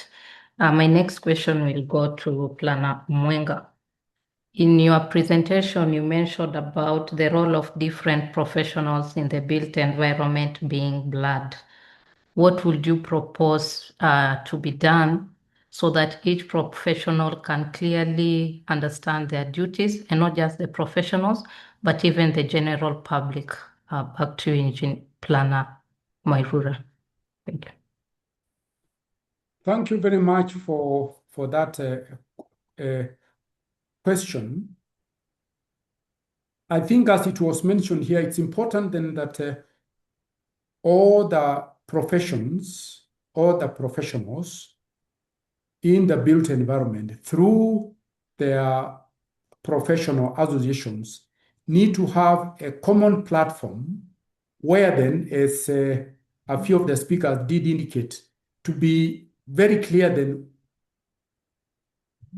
who is playing what role, that on a common table, we are able then to agree and streamline, identify what our professional responsibilities are, and therefore then agree on the various projects, whether they are building works or they are civil works or and so on. That is very clear what are the specific deliverables for the various professionals. Because I think the understanding at the moment when I make the assessment is that each of our professionals are in their own, and they simply have a perception of what the other professionals should do. And then you find in the delivery of projects, that brings a misunderstanding. So I think it's important that, because we are serving a common client, that all of us, okay, the professionals of the built environment, have to have a platform, and we need to purposely work towards that, a common platform where clear deliverables and responsibilities of the various professions is worked out, okay, And if that requires then that there is a common MOU that is that can be shared and then sanctioned by government or by the state, the better. But even before we get to the government actors, by ourselves as professionals in our various professional associations, if we can be able to mobilize ourselves to have a common table of discussion, I think that would be a very important item moving forward. So that would be my suggestion. Then number two, as I indicated, I think it's not acceptable. It's not acceptable, okay, that we fail to maintain and uphold the very basics of any profession. You must simply play and deliver what is within your professional competence. Just like as you graduate from college, from the university, the final words and the firm pronouncements by your chancellor is to say that I therefore give you powers to read and do all that appertains to this degree that you have qualified in. And that's why I was saying that the very basic fundamentals should be upheld. If you are a town planner, you need to handle only those matters that relate to your professional discipline. Receive them, sign them off, and follow them through and through. If you are an architect, you are submitting your work to your fellow architect in government for consideration, approved and signed by your fellow architect. Indeed, one example that I could give here, because I'm also a trained engineer, is, did you know that in the city of Nairobi, the city engineers department is actually the most efficient in terms of approvals? It rarely takes more than a week to get your approval. And yet, when you look at the amount of submissions that you submit with the attendant calculations that go within it, you actually find that it's an excellent delivery that city engineers department does compared to what the town planners and the architects go through. So within a week, worst 2 weeks, you actually get approval or a comment or rejection from the city engineer department, because you are actually submitting to your technical department headed by a city engineer. And if there is any issue, then it comes back to you and it easily gets off. But what's happening with the other whatever is really very disappointing. And it's because then that clear line of professional line of operation has not been respected in that particular respect. So that's what I think, at the very least, I want to call that we maintain our professional lines. And we are not saying that you cannot consult. No, we must consult. Okay, you must consult, but that is your internal consultation items. But finally, a particular professional is held to account. Thank you. Thank you, Planner Omwenga. Just as a follow-up to that, you've mentioned about the role of different professionals. What I'd want to know is, since you are the chair of the Town Planners Association, what are you doing to ensure the general public is aware of the role of town planners and that they should be involved from inception of a project all the way until approval? Back to you. Thank you. Thank you. Now, I think one of the things that we have seriously embarked to do, and this has become even more important with the new constitution, where urban areas and cities and therefore towns have been identified as key areas of focus. And indeed, you realize that is for something to be provided for in the constitution, it means an important item. And indeed, towns or cities contribute the substantive math. For example, in Kenya, 60% of our GDP is actually generated within our towns, within our cities. So I think one of the key items that we are doing an effort is really working very closely together with the county governments, because urban areas and cities under the constitution are part of the developed system of governance. So we work very closely with the county governments. Then also, we also go below that and work directly with the city boards or the municipal boards or the town committees. as is appropriate, so that that message, okay, of who is doing what gets to the ground in that respect. Then, of course, through our events, either conferences or workshops, we also do bring on board the general public and players from other sectors to be able to appreciate what the town planner or the land use planner must do. So you'll find in a number of our conferences, we actually have in attendance, for example, the transport sector, we normally have people from the highways, Kenya, we have got people from the Kenya Urban Roads Authority and so on. We also get to interact and invite presentations from the NH sector in that regard. And for the last 5 years, I think we have done quite an inroad in that discussion with other players in the sector. We also work and invite the water operators into our events. And therefore, I think that is also working towards making sure that things are done properly and the message gets to the common citizens. I think one of the challenges we have is where I think the general populace, and I'm sorry, I don't know where this must have started from, where the general populace, to some extent, feel that, if you have got your piece of land, then you do whatever you want on that piece of land without care as what the development plan or the best land use as postulated in the development plans is all about. So you find a lot of resistance. For example, one indicating that, yes, this is my ancestral land, this is freehold, and therefore I should not have any control as how the land is used. Now, the Constitution is very clear. Yes, the land is yours, but how you use it is controlled for the welfare of all of us as a nation.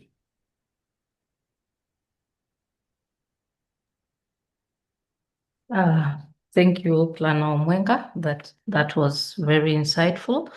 I don't see additional questions from either the chat or the Q&A chat box also. So I want to end it here and take it back to Engineer Matalanga. Back to you, Engineer.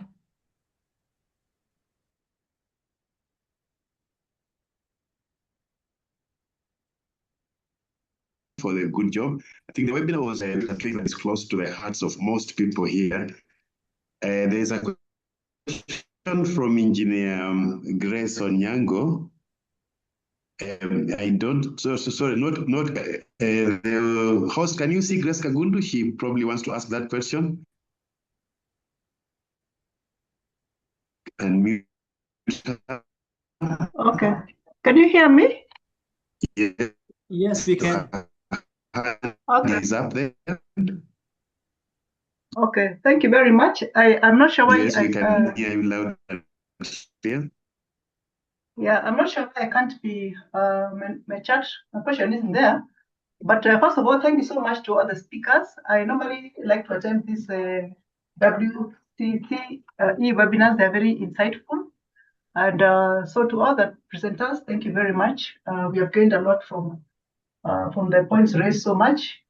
I like the idea of synergy that was emphasized by the IPP with you, Engineer Shaku, and I hope we can take that as one of the mini resolutions that we're going to come up with. So my question is to Dr. Wong Chifui. I took note of your advice on engineers' role in promoting compliance to global sustainability standards. So kindly, could you share with us, maybe from your experience in Malaysia, how we can build our capacity in this area for ESG reporting, maybe as individuals, as engineers, or as a country? How can we go about building that capacity? Because I think technically, engineers in Kenya, we have done pretty well. We are in policy level also, we are doing very well. But I think in this space of sustainability, we have some room to learn.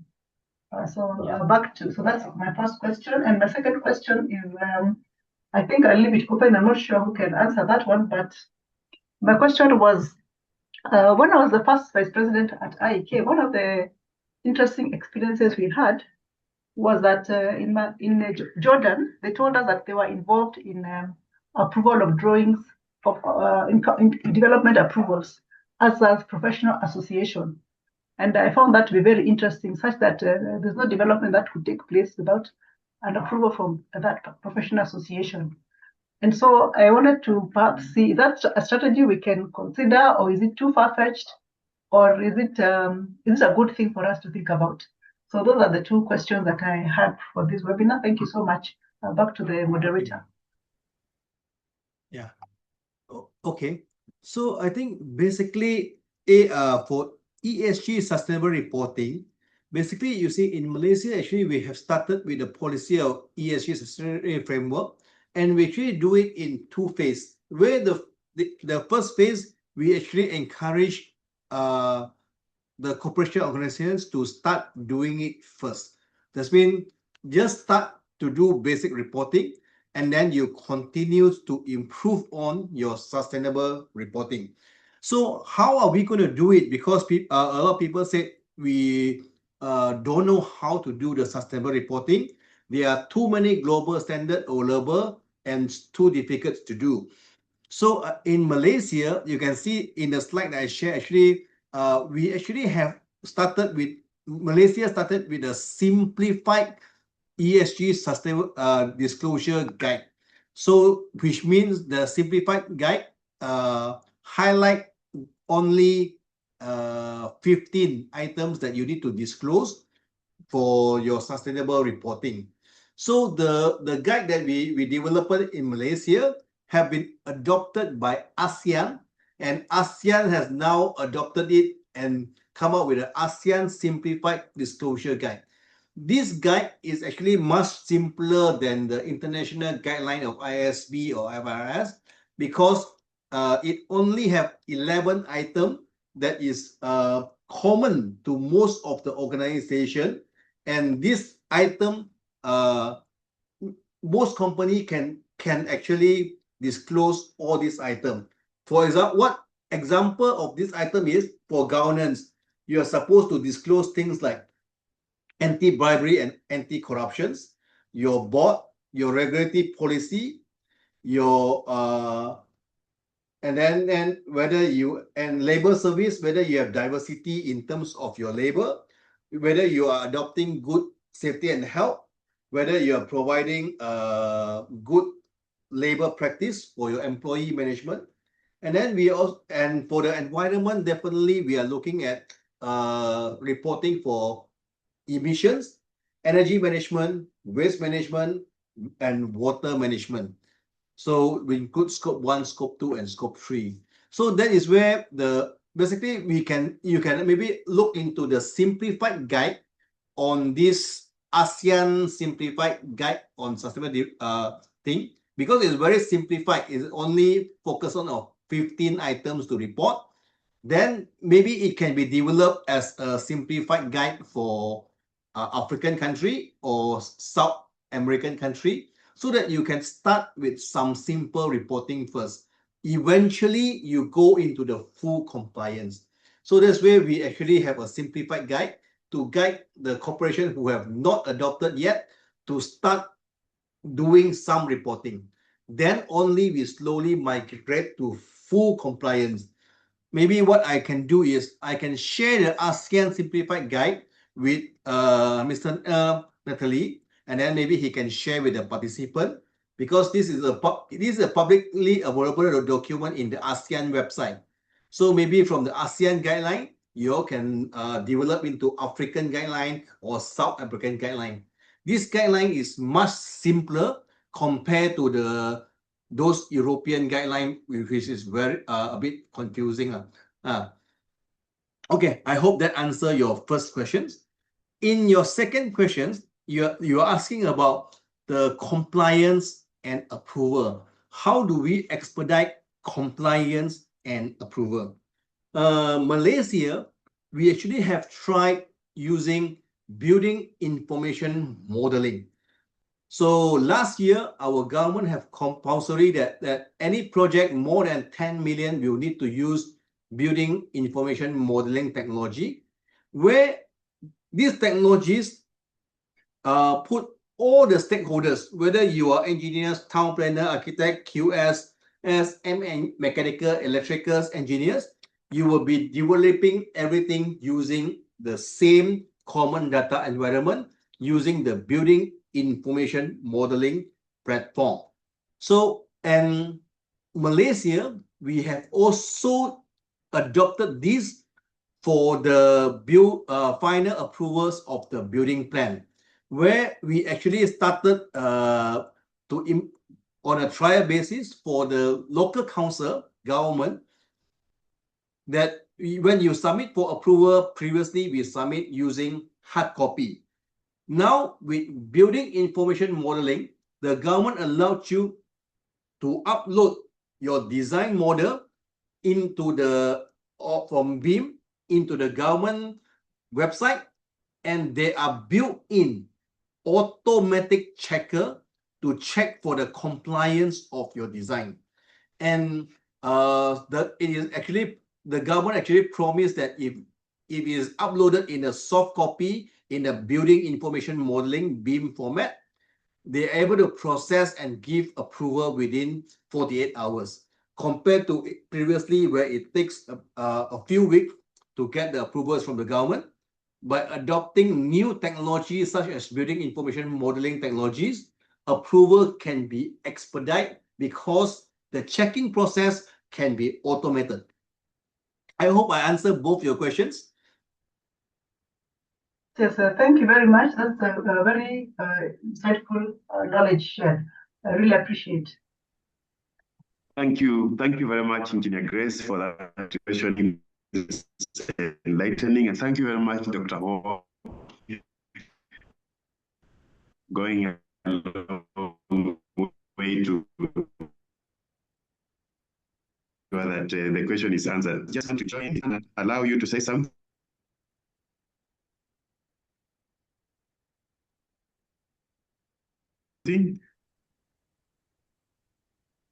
The Secretariat, then the former CEO of Kera, Engineer Philemon, something, but he fully participates and promises to continue pushing the agenda of the Institution of Engineers of Kenya and being there for the young engineers to enable mentorship. Thanks for the offer, Engineer Philemon Kandie. We shall take you up on that. Engineer, there's a question here the NCA should provide the platform that integrates all the professionals, not just doing approvals. It's a question from someone there. I don't know who is best to answer. Dr. Wong, NCA is the National Construction Authority for Kenya. It's basically to register contractors. Yeah. So actually, it is not only for approval. The technologies that I mentioned, building information modeling, they are a model that actually integrates from the planning stage until construction, until approval, and after approval, after the building is completed, the building models can be used for facilities management. So the building information modeling is actually used for the full life cycle, from planning, design, constructions, until after construction, facilities management. And the reason that building technologies can be used is that it integrated all the discipline of the stakeholders, whether you are architect, town planner, QS, scheduler, engineers, and so on, because all the stakeholders of the design will have to put the design in a same model, in a same common data environment. So when everybody putting all the design information into the same model, then that model can include not only a 3D design, but they can put in the informations on scheduling, on your costing and quantity takeoff. They also allow you to put in the tracking of energy usage and also sustainability as built informations, and all the equipment usage, your calibration date, your service date, and your maintenance date, and so on. So that is where, by using building information modeling, it can integrate all the discipline and also facilitate the approval process.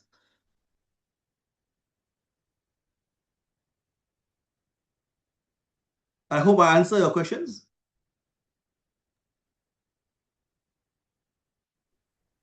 Yes. I think it's well elaborated and very clear. Thank you.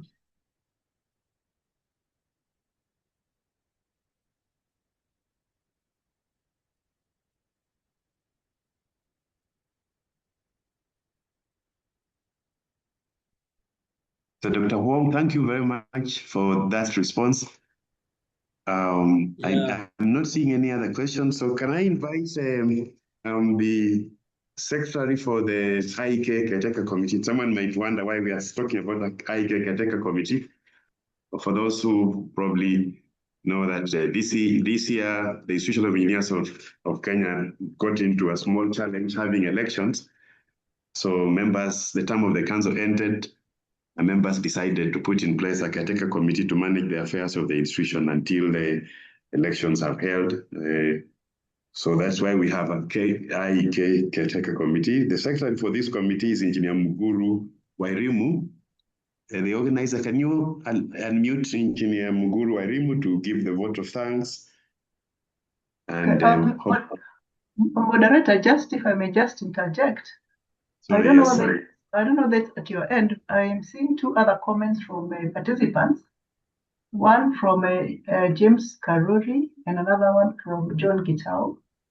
So I don't know whether they cannot be seen or whether the time has lapsed. I just thought I should point that out to you as you make the decision. Thank you. Okay, sorry. Thank you very much, Engineer Grace. Yes, I can see that from John Gitao. Thank you for the insightful session. I'd like to know the pathway for young and practicing engineers who want to engage with international engineering bodies and networks. Specifically, what are the requirements and process for joining or becoming affiliated with organizations such as the World Council of Civil Engineers, the International Engineering Alliance, there is CCPM, and the Academy of Engineering and Technology for the Developing World? Are these specific requirements regarding professional registration, experience, publications, research, or membership in national engineering institutions? Also, how can engineers from developing countries best position themselves to participate and contribute to these global platforms? Are you able to see that question and answer, Dr. Wong? Yes. Okay, no problem. So I think in Malaysia, basically, I think we have quite a number of engineering register that basically the engineering register actually promote global mobility. For example, we actually have International Professional Engineering Register, we have APEC Engineering Register, we have ASEAN Chartered Professional Engineering Register, and ASEAN Engineering Register. Actually, most of these register are actually recognized globally by those international agreement, such as like the Trans-Pacific Agreement,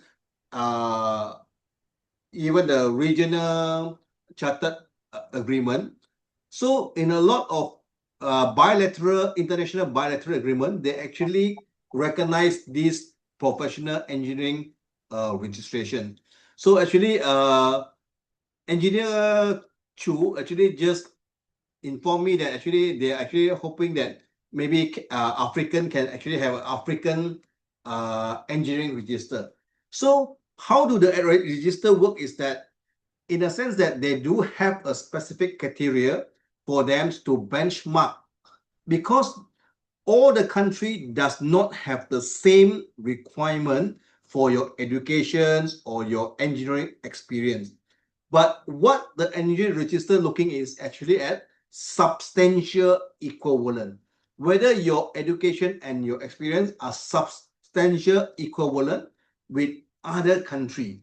And how they benchmark this, first, I think generally for the register that I mentioned, generally the requirement is that you have to have an accredited engineering degree that is globally recognized by the other country in the agreement. For example, your degree is recognized under Washington Accord or the FIAP agreement. Then they are looking at you need to have at least 7 years of engineering experience with 2 years of significant works, and also you need to be recognized by the professional practice in your home country. So these are some of the general criteria of the Professional Engineering Register, which are very important because they allow mobility of engineers to work globally. For example, international PE and APEC engineers, if you were to work in Dubai, they do recognize this qualification. Even in the Trans-Pacific Aid Agreement, they actually put in this trade agreement that they actually recognize international PE and APEC engineers for global mobility. So this is something that I think they can look into, having those international register. Either you join the existing register, or maybe for African, we can have an African engineering register to benchmark against the African country, so that we can also say that, okay, these engineers are substantially equivalent. The term they use is not the same because all the countries are different, but they're looking at, can we benchmark these engineers to be substantially equivalent? I hope it answers your questions. Yes, thank you very much. That's loud and clear. The question was quite well addressed. I think the young people are not happy to hear that they have to have 7 years experience, because in Kenya, for them to be professionals, we allow them after 3 years. So for us to benchmark with the rest of the world, my fellow engineers, we have to be prepared to have the universal standard. So as we move towards being full signatories of the Washington Accord and international engineering, other international engineering mobility agreements, we have to be ready that we have to sacrifice and ensure that we are up to the internationally accepted standards. I don't know whether we've left any question. Engineer Grace, you are looking. Engineer Maureen Auka, do we have anything before? Engineer Manua, can you put your hand so you can be unmuted for you to say some remarks before we invite Engineer Muguru Wairimu to give vote of thanks? And also I'll give 1 minute to President Oscar Sánchez to say something. Probably, President, if you're ready, you can say something before Engineer Manua comes on board. Welcome. Okay, thank all of you. I would like to thank Nathaniel, of course, thank you, and all of you for being with us. I invite you to join WCCE and together promote the improvement of civil engineering worldwide. Also to social media, and stay tuned for upcoming events. Good night and good day for all of you. Thank you. Thank you very much, President. World Council of Civil Engineers, Oscar Sánchez. He's saying good morning from Costa Rica. Engineer Manua from Zimbabwe, Chairman of the World Federation of Engineering Organizations Capacity Building Program, managing a very important WFEO program for Africa. Engineer Manua, host, can you unmute Engineer Manua? I saw him come on and now he's off.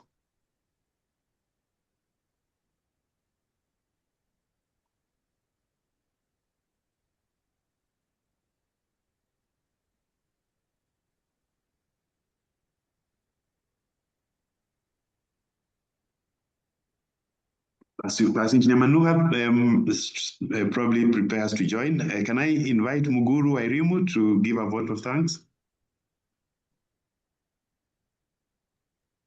Good evening, Engineer. I hope I'm audible. Loud and clear. I apologize for the background noise.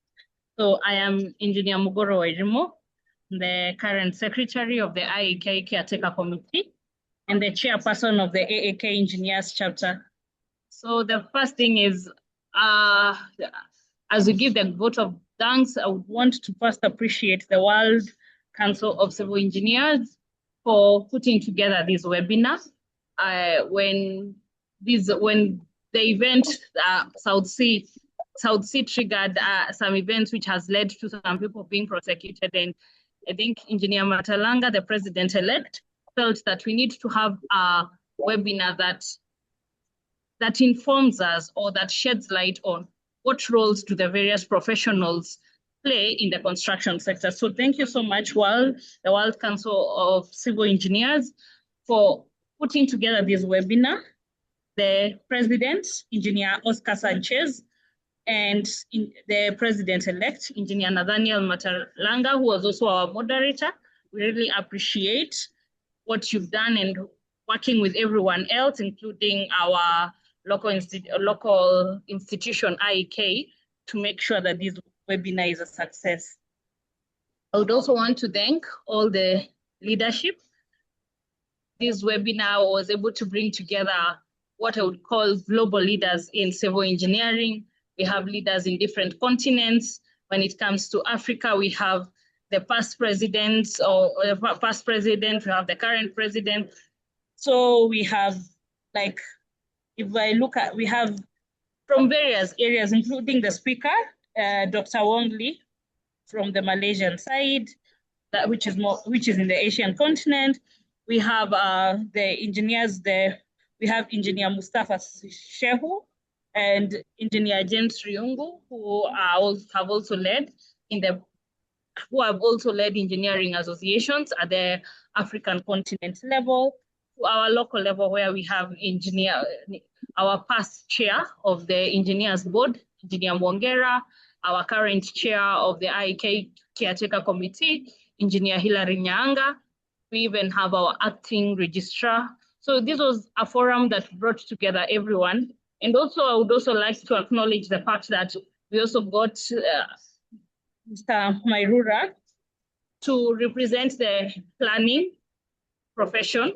And we also got to incorporate the president, the Architectural Association of Kenya. So this was a nice forum where it brings together leaders from various, leadership in engineering from various continents, leadership in engineering locally, our regulator, other professional associations, like we have AAK, the town planners, and bringing together, because as Engineer Mustafa Shehu said, that construction is an integrated, is an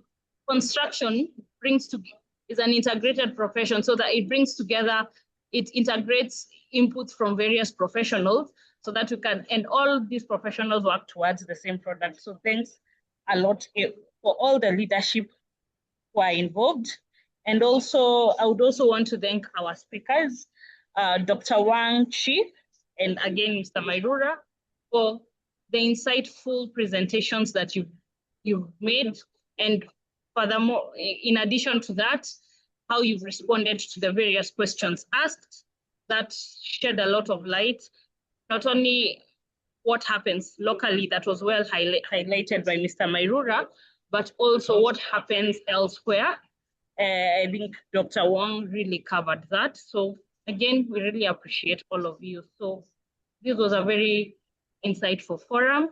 And I know I'm really trying to rush my vote of thanks, because we are about 37 minutes later than when it should have ended, and factoring in that there are those of us who are probably very late into the night.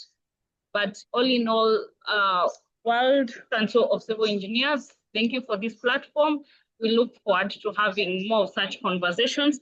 And especially that was highlighted that we need to also do more, especially for us engineers in the African continent, and benchmark from each other, because there's a very high chance that we are dealing with similar problems despite the various geographical locations and the different contexts. So we look forward to having more such sessions where we get to interact, we get to learn from each other, we get to see practice from various environments, we get to also appreciate what Kenya being a signatory of the Washington Accord, what does that mean? Especially now, like Engineer Matalanga has just highlighted, that locally we are allowed to register to become professional engineers at 3 years. But when you get to other areas, it could be 7 years. So it gets us to appreciate what then being signatories will have the expectation of signatories from us. And also, I would want to also appreciate Engineer Kwabena Agiepong. And kindly, everyone, forgive me if my pronunciation is wrong. Thank you for your leadership in engineering, and also thank you for the roles for taking up that challenge to vie as a president in Ghana. We really wish you well. I think China has set a good precedent of what engineering leadership can do. And I think this is not just China. If you look at the various areas where engineers are able to lead, from the smallest place to very large responsibilities that engineers are given, you'll notice most of the times we are able to do a very good job. So, Engineer Kwabena, we wish you all the best.